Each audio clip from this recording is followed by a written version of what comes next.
Okay, so that really does lead us to the mark of the beast, because if this system, this international worldwide commerce is going to happen, we know from the revelation of the Antichrist, from Revelation 13, that not only does the Antichrist come, we've talked about how he's inhabited, he dies and he's inhabited by this spirit from the bottomless pit, Apollyon we've called him, the scripture calls him that. He comes up, but it also says that he has a false prophet working with him. There's a whole religious system. Remember the religious prophet, this leader of false prophet, gets power from Satan, gives power to the Antichrist, and the Antichrist empowers the false prophet, and the whole thing works together. And thrown right in the midst of all that is this idea of the mark of the beast, right? And it says that anyone who has the mark will not be able to buy or sell anything. And if you can't buy or sell anything, then you're really outside of the whole economic system. And what it suggests is that Antichrist's kingdom during that time, he will control all of the economics all over the world. And if you don't have the mark, then you're going to be kind of like an outsider, and you won't be able to do anything like a normal citizen. And he'll also demand, especially the false prophet and the religious system will be interconnected with that whole system, because you will be called to worship the Antichrist. He will claim, remember, he's going to walk into the temple and claim to be God himself. So we got a lot of ideas out there about the mark of the beast. Now this one's simple up here. What is the mark of the beast? And we have 3 6s up there because the Bible very clearly says his number is 666. And it says that there's the mark, the number, and the name, right? There's 3 clues that John gave us concerning the mark of the beast. What that suggests is this mark of the beast in this revelation is it's a whole lot more than expecting to see 3 6s on somebody's head. And we've actually, through this whole study that we've been doing, we've seen a lot of times where there's multitude occurrences where 666 just rises up, right? And we've seen it in the Roman Empire. We've seen it in we talked about the word computer, and how the word computer actually added up to 666. We've seen all that before. So let's explore a couple of these ideas. The first one I want to point out here is this one here. Is very common, this marking on the forehead by a religious institution. And I have brought this up before, even though and most of this it comes from Catholicism, but some of the other churches do carry this right out. In fact, Laura mentioned it, Ash Wednesday, and you see that where they mark the ashes on the forehead in the sign of a cross. Where did this come from? Is there anywhere in the Bible that Jesus' followers were supposed to be marked with a cross? Did Paul say it? Did Peter say it? Did James say it? No, none of them said to do this. Where did it come from? When we begin exploring what is the origin of marking people on the forehead with a cross, does anybody know where it came from? I don't want you to look on Google or anything like that and take time out. But does anybody know off the top of their head where this rite actually came from?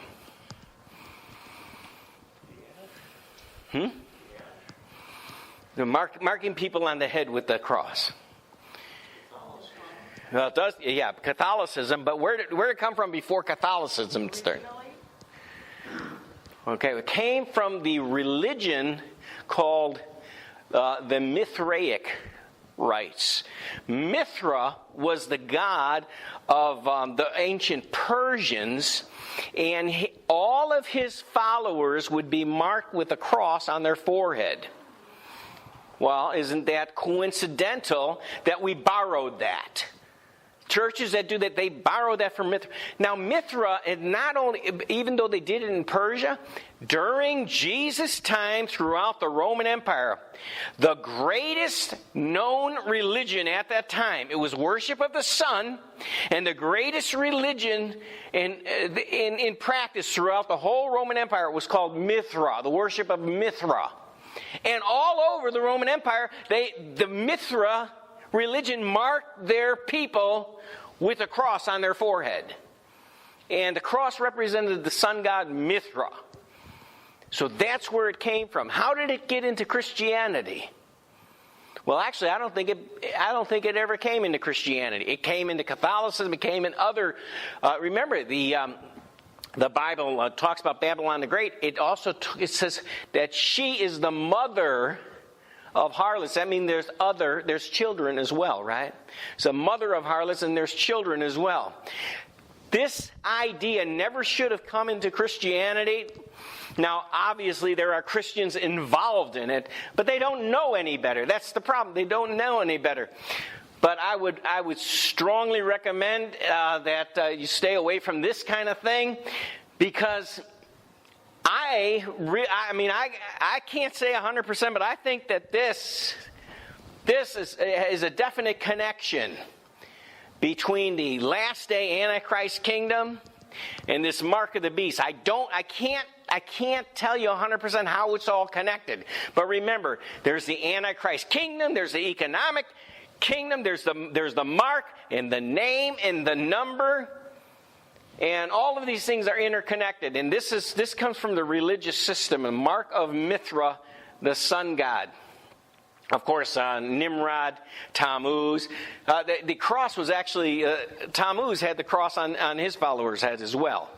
So, and it was supposed to represent the first letter of his name. Anyway, so having said that, a lot of people have probably seen this. In fact, early on, years ago, in fact, when I first started getting involved in prophecy, right around that time, this idea of this universal product code was coming around. You know, before our generation, they didn't have anything like this. And when people start seeing the use of computers and they had this universal product code, they were thinking, oh, wow, could this be one of these days we're going to have this on our forehead? Of course, that's never happened where this was on your forehead or on your hand. But they used to say, years ago when they first started talking about it, they used to say, one of these days in the grocery stores, you'll just wave your hand. It'll be cashless society. Well, we are this close to that because what do? You use your credit card, right? All the products have this scanned code on it. And we're going to look at that code a little more in the next slide, but I don't want to go there yet. The other thing we have in this generation, we've seen it rise up. This never existed in the church for the last 2,000 years before our generation. But here we have a chip, and this is a finger. Okay, it shows you how small the chip is. Now, we've all heard about the mark of the beast and the use of a chip. And they say one of these days the chip will either be in your hand or your head. And it's believed that all of your personal information of identification will be in that chip. So when you do go to the grocery store, you will, wave your hand. And when you do buy and sell, you'll have to have that chip. And that's how the Antichrist will control the whole buying and selling, right? And God says, don't get the mark of the Antichrist, or mark of the beast. And so we suggest that what the Bible is saying to stay away from anything having to do with this type of economic control. Here's a chip, but this is a chip also. You see, this is a piece of rice. What they're trying to do is show you how small this chip is. It's like encapsulated in something. The electronic part is in some type of I don't know what substance this is that, like a carcass of some sort that protects it. But this is the size of an actual grain of rice. And here, this is a hand, and this is where they're supposed the logical place where they're going to put that mark. How many of you are aware that today, this is very common, where they'll put these chips in animals. And they even recommend you having your child have a chip. So if the child is kidnapped, they can find him. And it all sounds like a good idea, right? They use this more in Europe than they use over here, from my understanding. And here you can see that same chip here that you see over here. You can see that over here as well. That's just showing you how big it is. But they have a tool that they'll inject it right here, right in the. Well, I guess it'd be in the right hand, but because you see, this is the thumb, and these are the 4 fingers. Now, here's the what I call the anatomy of the barcode. This was pointed out when this first came out. People were not so much aware, but obviously it came from business, and they began putting all this on their products. And the numbers on the left side were manufacturer code. The numbers on the right were the barcode. And now there were several different types of this marking that were used. But the one that became very prominent with the writing of all these books, you can see here that it had 3 sets of parallel lines, one on the outside of both the left and the right, and then one down the middle. And this parallel line up here was actually the number 6. Well, this really freaked people out back then, right? When they saw here, if you interpret that, you do have the manufacturer code, you have the product code, but in between all that was 666. Is that more than a coincidence? Was God trying to flag this for us, to warn us? I think so. And nobody's saying that people are actually going to have one of these universal product codes on their hand or their head, but it was the beginning of it all, right? And it allowed for a whole generation of warnings to go out there to warn the people about the mark of the beast. A lot of people got interested in it. And of course, they still use this. They use it more now than they ever have, right? You can't go anywhere without seeing the use of this. And then, of course, there used to be many kind of credit cards. And there was various different cards used all over, but then to classify them to internationally accepted cards, it became a lot lesser number of cards that were internationally accepted. And probably the most important one is the Visa card. And how many of you have a Visa card? Probably everybody has a Visa card. And what's interesting here is why did the Visa, why was, and MasterCard is still around, but why did Visa, that's a weird name, Visa. Why did that stick around? And yet the word Visa is nothing short of Rome, Greek, and Babylon, the Roman numeral 666. Yes? Visa stuck around because Visa was already an internationally recognized trademark as you have to have a Visa to get into a country. That's how it stuck around. Because it used to be Bank Americard, and they want to get rid of the America and have it internationally available, so they chose Visa. Okay. But my point here is on the meaning of the word Visa. It's awful coincidental, I think. When you look at like the beasts of Daniel, and you have what? You have Rome, you have Greece, you have Babylon, and the V1 is 6, the S is a 6 in Greek, and the A was in Babylon, yeah. The Vatican International Sales Association. Vatican International Sales Association. That's interesting. Okay, so maybe there's secretively the name of Visa means that. Here we got a couple credit cards.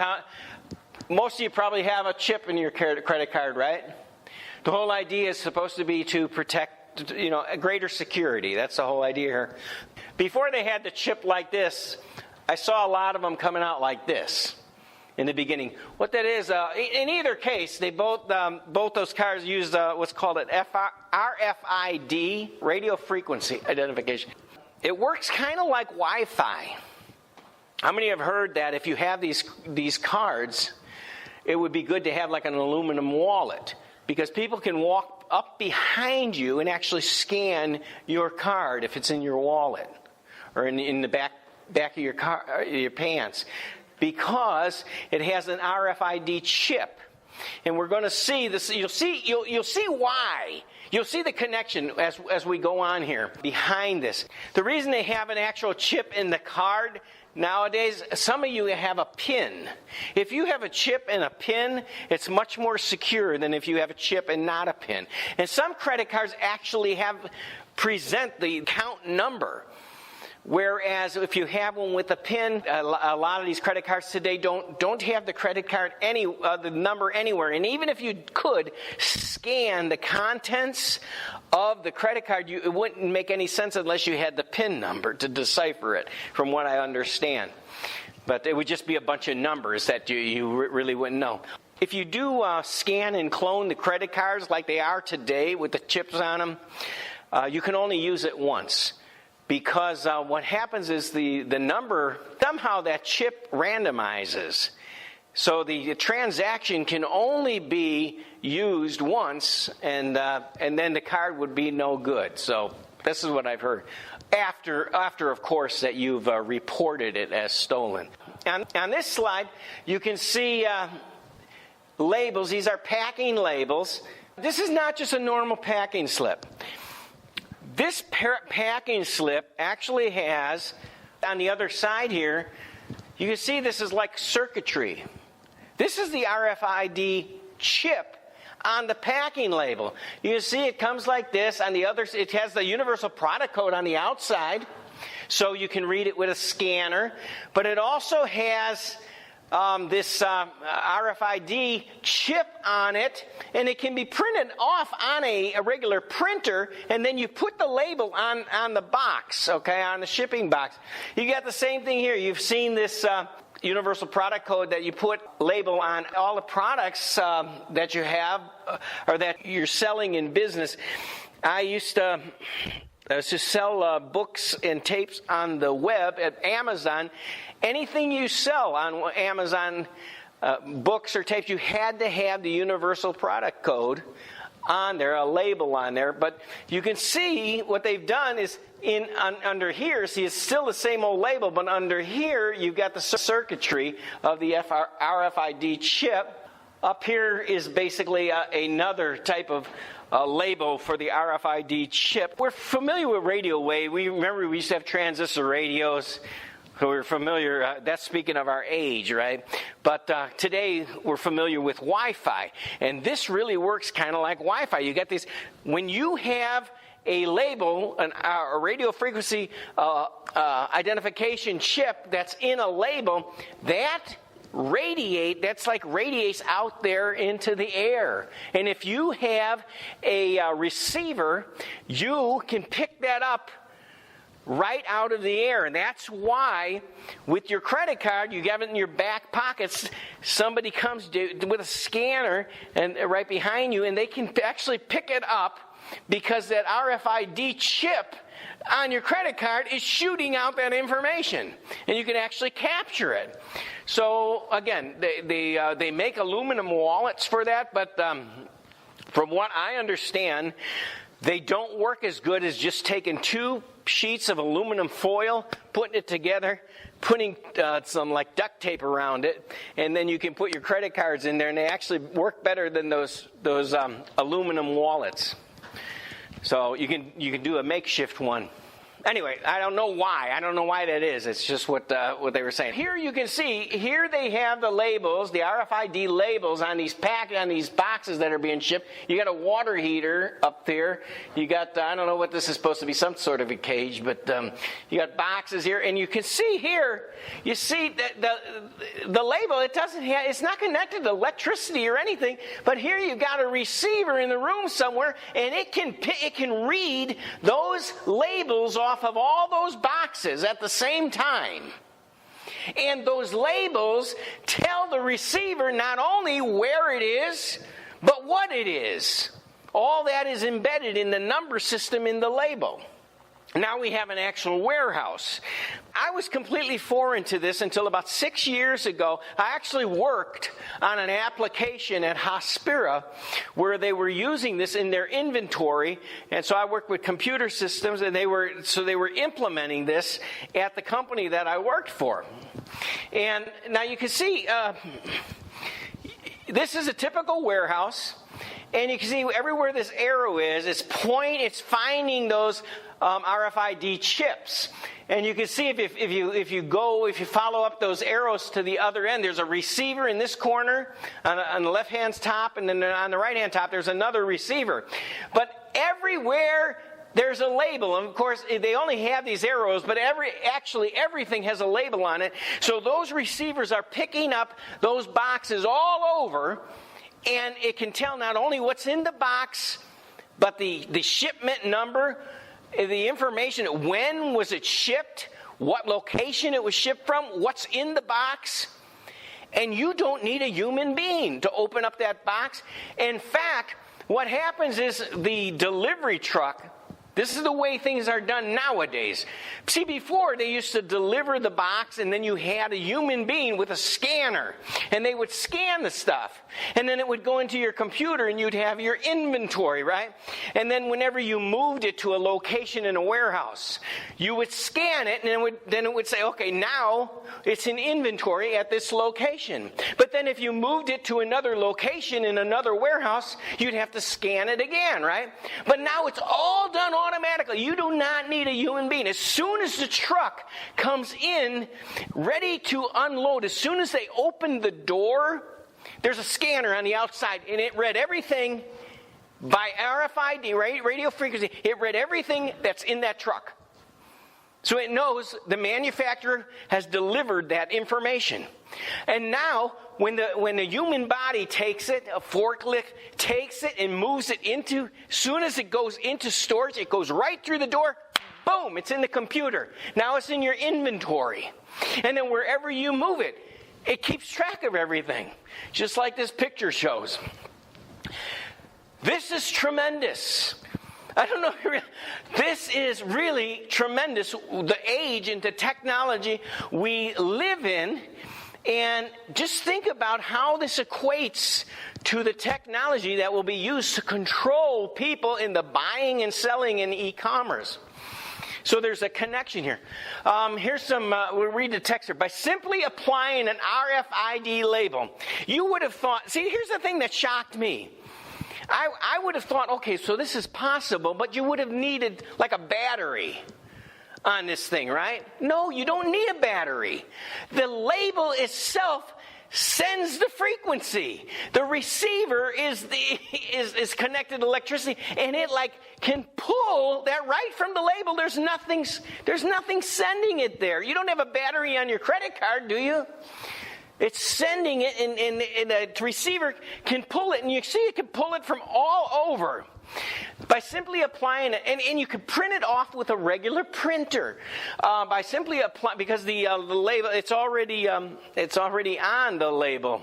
By simply applying an RFID label to your product or shipping container, you'll be able to track it at various process points as it moves throughout the warehouse or onto the loading docks. Your system will automatically update movement information, dramatically reducing scanning time, searching time, and time spent handling the items. So I guess probably initially when they first put the slip on there must be some type of computer interaction where it gets set. But after that, it's on that label. Maybe it's magnetic. I don't know. I don't know how the technology RFID. I don't know the science behind it.